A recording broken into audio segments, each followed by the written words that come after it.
Welcome back to the shop. My name is Steve, and today I want to show you how we install a brass ring to help reinforce a scroll when it's been broken off a violin. So this old violin, the scroll has actually broken off of it, and at this point we've got it glued back on and some of the pieces glued back on. I'm not overly thrilled with this side of the break. I've got some holes that we need to patch up and fill, but before we do that, I actually want to install a supporting ring. This break has come through here and down through the scroll, and actually has a break going this way as well. So I want to reinforce this peg hole with a brass ring. This tool is one of my favorite pieces of engineering in the orchestral repair world,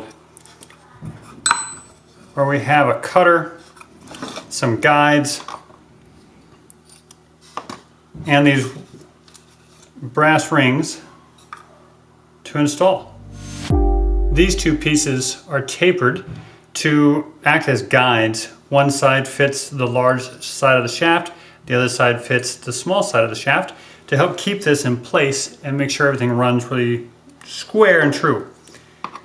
Then we have a cutter that's part of this as well, and it has the teeth on it. It also comes with one the size for cellos if we're repairing cellos.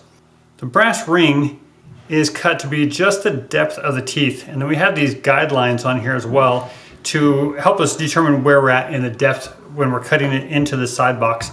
And so this ring is going to lay right inside there, and then eventually we're going to fill this in and paint over it to where you can barely even tell that there was a ring on it. The shaft is a right-handed shaft, and so when we're cutting in this direction, it works great because I'm pushing as I'm pushing into the threads. However, on some of these instruments, it won't actually fit through the small side of the peg hole. So I need to put it in this direction and reverse the cutter on this, which means as I'm cutting into it, I'm actually trying to unscrew the rod, or unscrew the cutter from the rod. So I've got to be really careful on the cutting spot and go really slow with this. So I'm going to slide this in,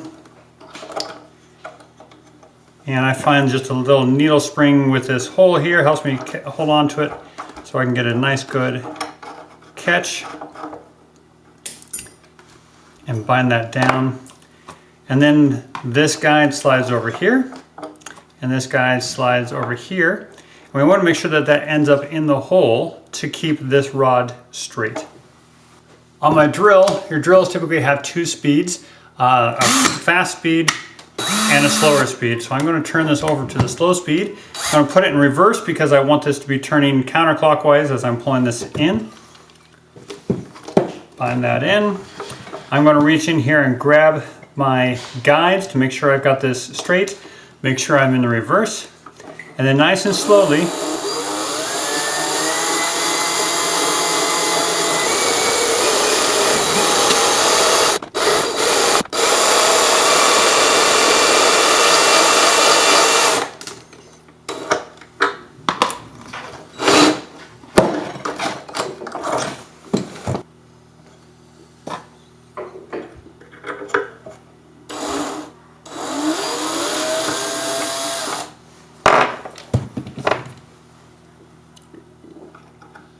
now I'm going to take this out, and I'm actually going to flip this one around because I want to cut a ring on both sides of this.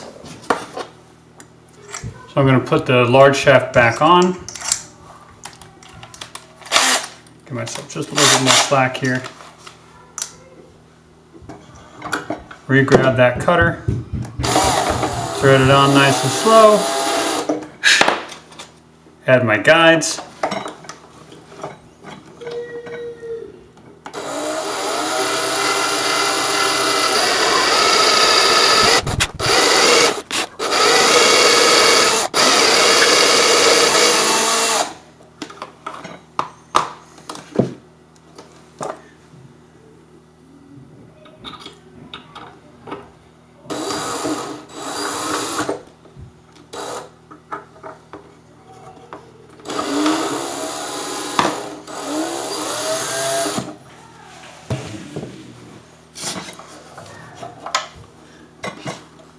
And remove our cutter.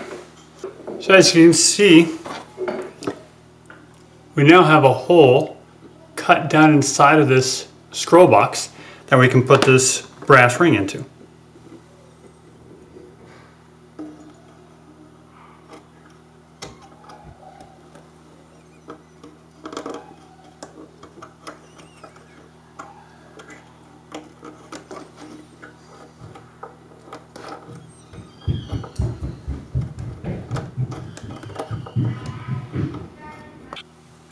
So now that brass ring is installed right inside of here,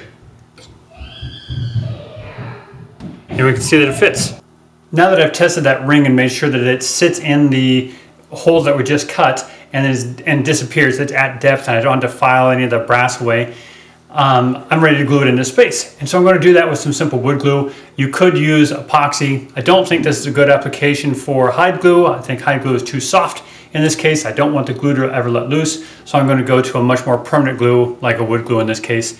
If I went to epoxy, I could. It's just a lot more messy to deal with and work with. It's harder to clean up inside the box. Even though I'm going to clean the box up again once I've got all this cleaned out, I'd rather use a wood glue on this one simply because I can keep the inside of that box as clean and pristine as I can.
At this point, we just let the wood glue set up and let those rings dry in place. At that point, we've got a metal ring around those tone holes that's going to add a lot of support and strength to that cracked location, that joint, to make sure that the scroll doesn't pop off there again.